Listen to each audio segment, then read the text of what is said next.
Welcome to this edition of In the Community. I'm Sherry Swensk. We're heading into the holidays. You know, it's a time when we open our hearts and we open our wallets to giving gifts, giving love for the season, but also when we're thinking of those who are less fortunate than ourselves. And I want to talk about a very unique style of giving that has become very successful here in Southern Nevada, and that's the Light the World giving machines. It's a vending machine style of giving that was designed by the Jesus Christ of Latter-day Saints Church. And it's just so unique, but it is so popular here. I've got three wonderful ladies here that are all part of this, the giving machines. First of all, Joyce Haldeman, the director of Las Vegas Public Affairs Council with the Church of Jesus Christ of Latter-day Saints. Joyce, you're responsible for the giving machines and their distribution and running them across the state of Nevada. Welcome. Nice to have you here today. Stephanie Kirby is the executive director of Eye Care for Kids, a Valley organization that provides crucial eye exams and glasses for kids here in Clark County. And also Marcia Blake, executive director of Helping Hands of Vegas Valley, a local nonprofit empowering our seniors here in Southern Nevada with services to help them live with dignity and also with purpose. Welcome, ladies. So glad to have you. Happy holidays. Here we are. We're just a little more than a month away from Christmas, but the days go very, very fast, don't they? They do. Absolutely. Oh, they do. Thank you Go ahead. Go ahead, Joyce. Thank you for having us. We appreciate it.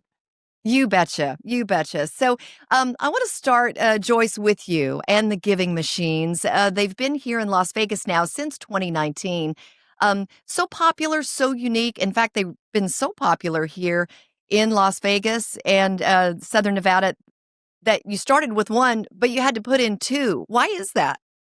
Well, I think it's because Southern Nevada is such a generous community, and the giving machines really are fun. They're just an easy, fun way that you can make a donation that will make a difference for somebody else's life. And you can do it with confidence that your donation is going to go 100% directly to the nonprofit that you select. So, and quickly, can you talk about how did the LDS Church come up with this concept of giving, and why were you looking for something so different? You know, it's a fun story to talk about how it started. Actually, the church had an ad agency, and they were talking to them about how is it we can help the community be more aware about the opportunities for giving around the holiday season. Instead of that, what can I get? To change the mindset to what can I give? And a couple of the guys from the ad agency said, almost in jest, wouldn't it be fun if you could just vend donations? And from that, they came up with this concept of they purchased some old vending machines. And the first year that they did it in 2017 in Salt Lake City, they had two resurfaced, recycled vending machines that they put some items in and were surprised at the amazing success. So they quickly began replicating that concept. In 2019, came to Las Vegas. We went to downtown Summerlin. Eye Care for Kids was one of the original nonprofits in that were featured that year.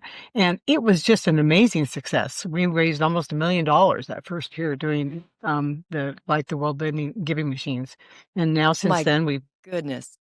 We've moved to a second location in the Green Valley Ranch, the district at Green Valley Ranch, and just have so much fun running it and working with people in the community and working with great nonprofits. It's been I think is brilliant. It's such a great idea. Stephanie, you were one of the original nonprofits in the Giving Machine. Talk about it, how it helped raise awareness for your nonprofit and what you do here in Southern Nevada for kids who need vision care. Sure. Thank you. So interesting little story. Our board, my boss, is a member of the Church of Jesus Christ of Latter-day Saints. It was so successful and popular in Utah. He said, hey, they want to move it to Las Vegas. So go and see where maybe we can put it. And immediately I thought, well, the Strip. And he said, not the Strip. And I was like, oh, okay. Where else can we go? So I said, well, downtown Summerlin is a great place. I managed to get a meeting there, and it was not the easiest sell. And so kudos to downtown Summerlin for, really taking a chance and opening their arms and hearts to this initiative. And Joyce is absolutely right. That first year was just incredible because people had just never seen it before here. And when you go up to a vending machine, it's because you know you're going to get something good out of it, a little Right. candy, a little something. And this is the exact same feeling. When you go up, you know you're going to be getting something good, and that's a good feeling because you know you're doing something great for somebody else. And for us, vision care, it's all about making sure that kids in our community can see clearly so that they can achieve success academically, socially, behaviorally, that they can get their driver's license because they can pass the test, or they can get their first job or see the board more clearly. So Or it's even their first pair of glasses in many exactly. cases, right, Stephanie? Yeah. Yeah.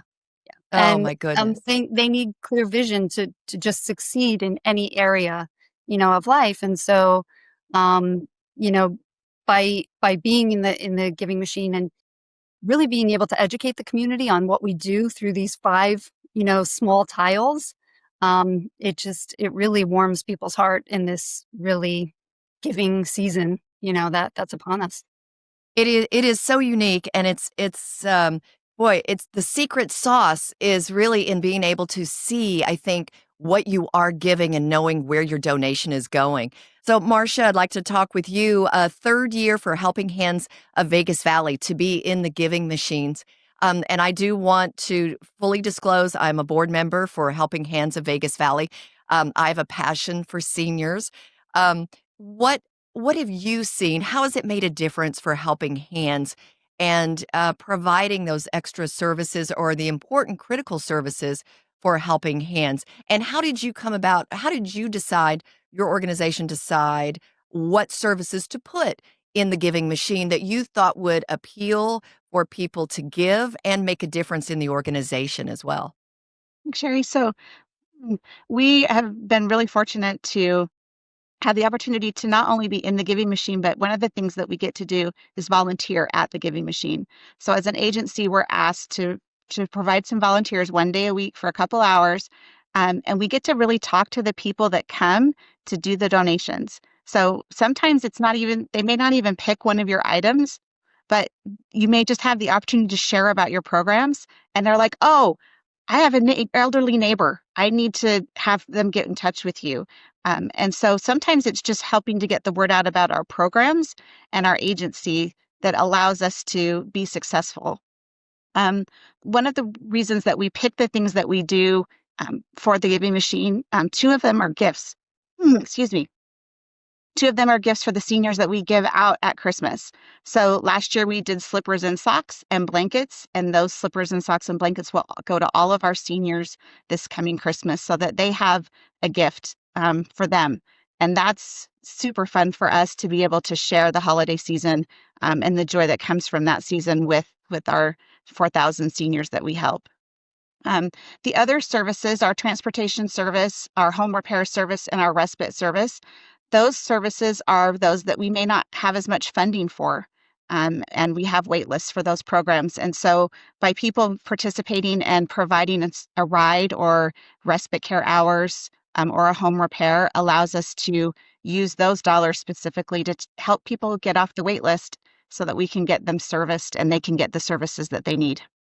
That's great. And Joyce, Marcia brings up a great point. By having volunteers from the organizations there at the Giving Machine, um, you do get that face-to-face time with that you wouldn't get very often with the public, so that you can really spread your message, spread your awareness about your nonprofit, and the public gets to decide what's really close in their heart. What really matters to you? Is it I care for kids? Is it helping the food insecurity? And we've obviously had a lot of that recently with the government shutdown, and of course, heading into the holidays. That's always a big concern as well.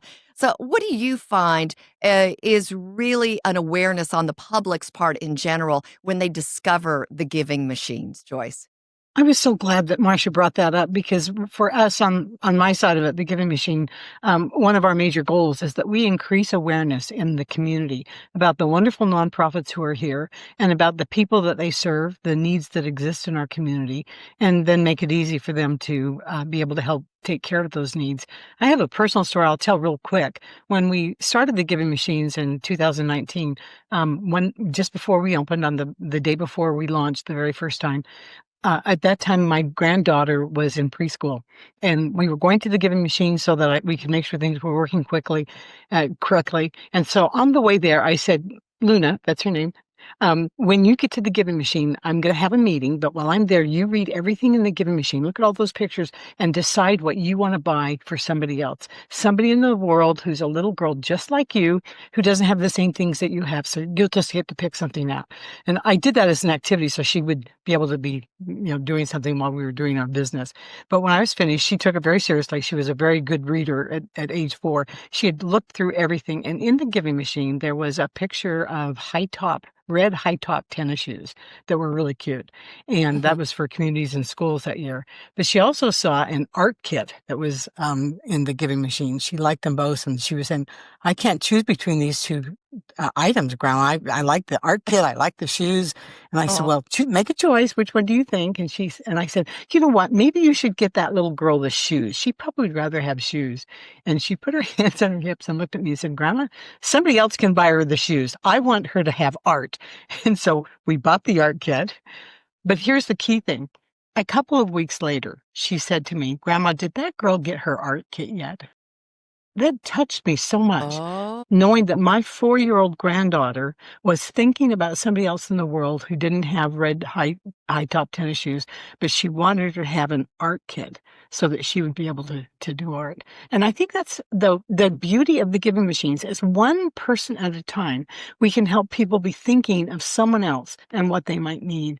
One of my favorite parts about the giving machine is that we have lots of groups that do fundraisers so that they can come and buy things. We have student councils in elementary schools, middle schools, and high schools who do annual fundraisers, and then their leadership come and pick out how they're going to spend the dollars.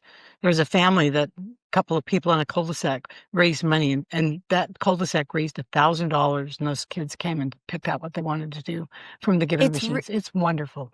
It's really created multiple giving brain. I mean, it's really created so many giving ideas and methods for people to fundraise and to come together and find ways in community ways of giving, right? I think those are just great concepts. Especially, Stephanie, you go into schools, which is where often I Care for Kids. You have a mobile bus, right? Mobile where you go into schools. So you're dealing with schools all the time. How do kids respond? Do they know about the giving machine, or do you see many of them that have seen the concept, or do they know that people are donating through such a unique concept like a vending machine? We do share that because I think it's important to know for not only the students, but the schools, how we're able to do this for these communities, for the schools, for the children.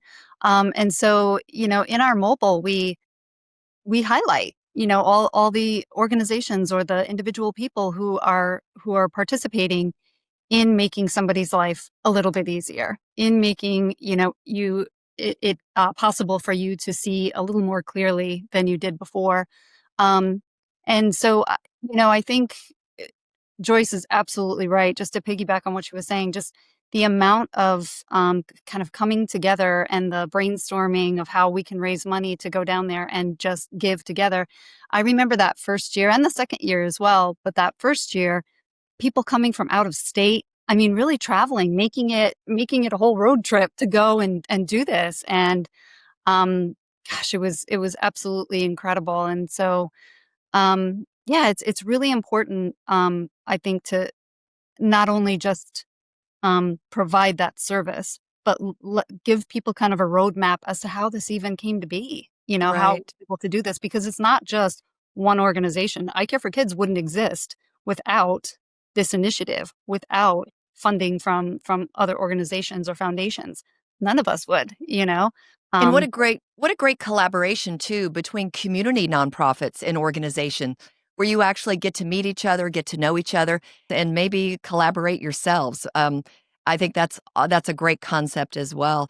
Marcia did have a question, and Joyce had shared with me that 100% of everything donated to each organization within the vending machines, the giving machines, goes directly to that organization. So whatever is donated in that vending machine goes to your organization. If they want blankets for Helping Hands, or if they want respite services, or if they want repairs for seniors, how does that affect your Helping Hands? How quickly do you receive those funds for services? How much of a difference does that make for Helping Hands to help keep the organization going?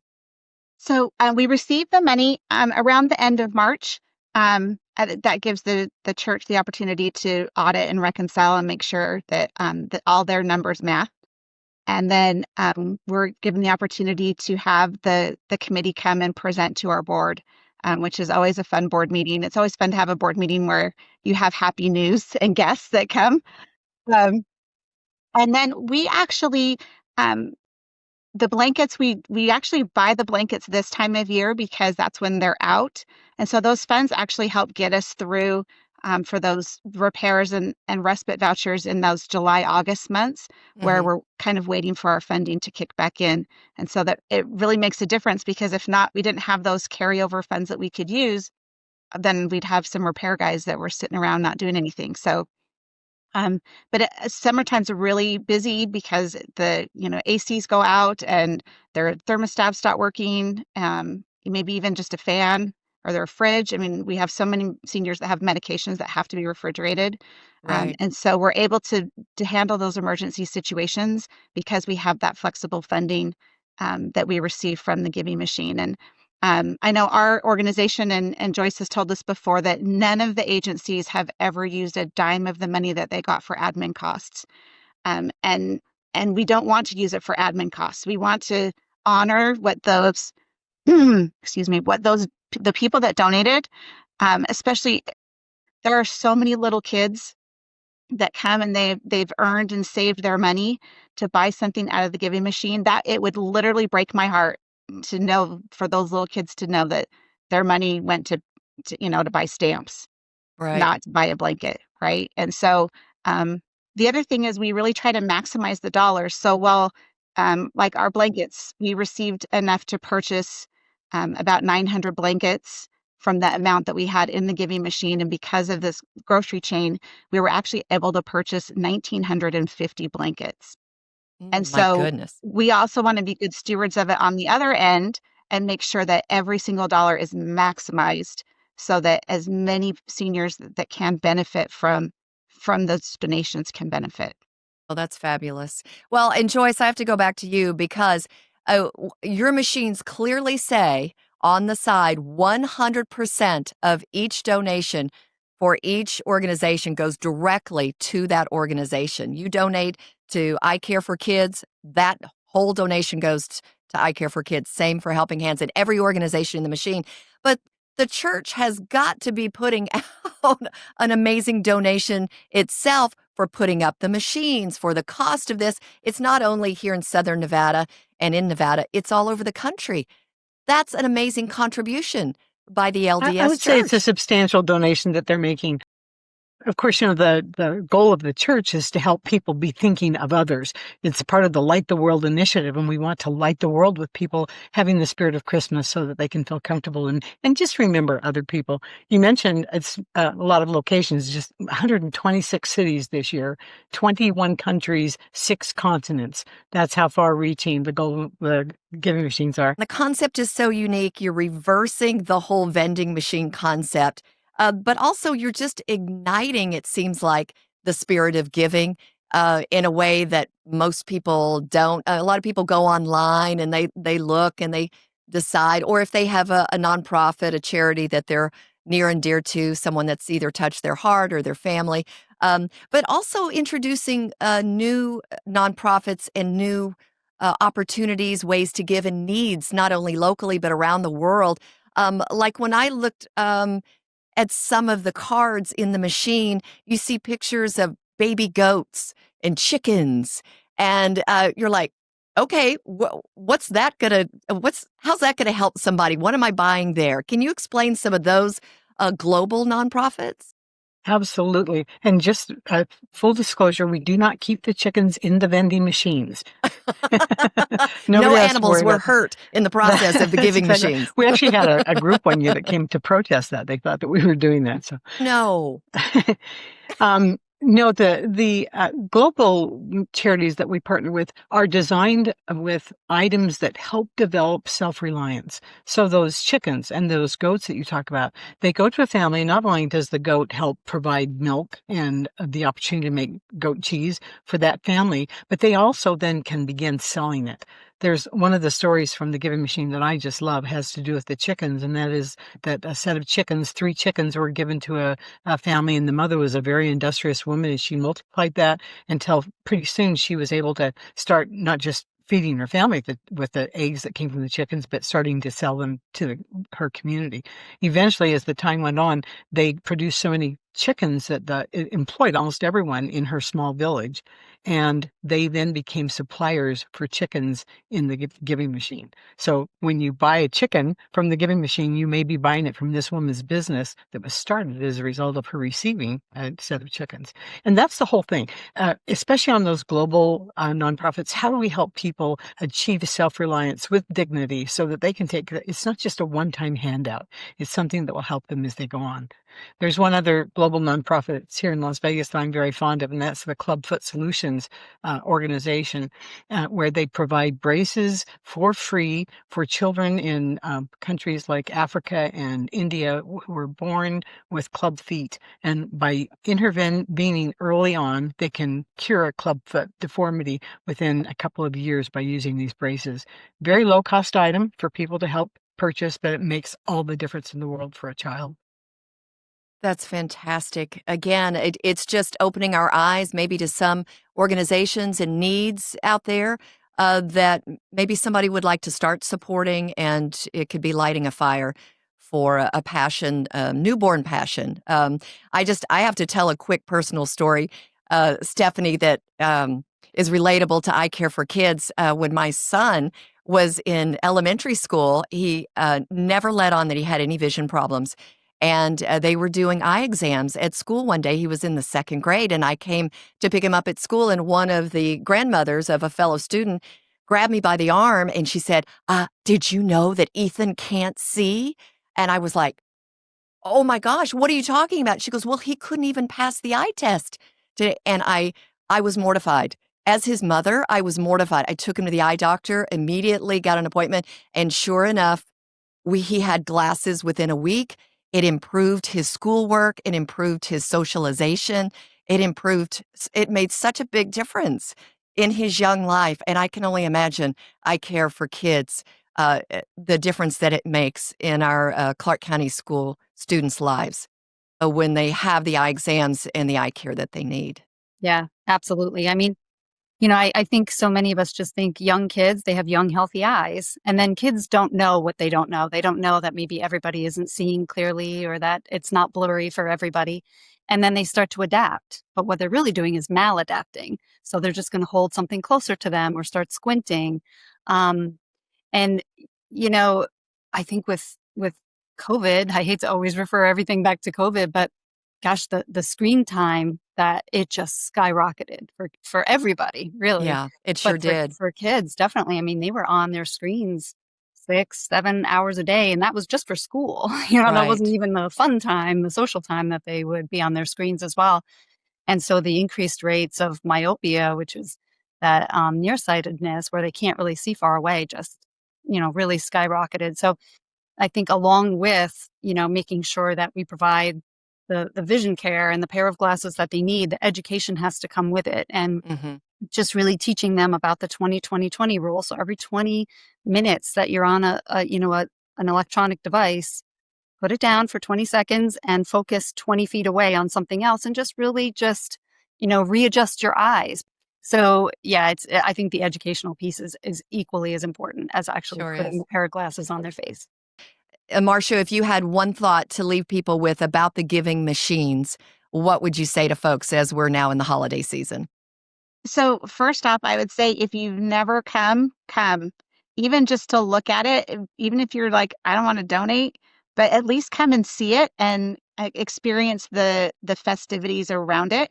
We'll be at the district of Green Valley, and we're excited to be back there. That was where we were our first year.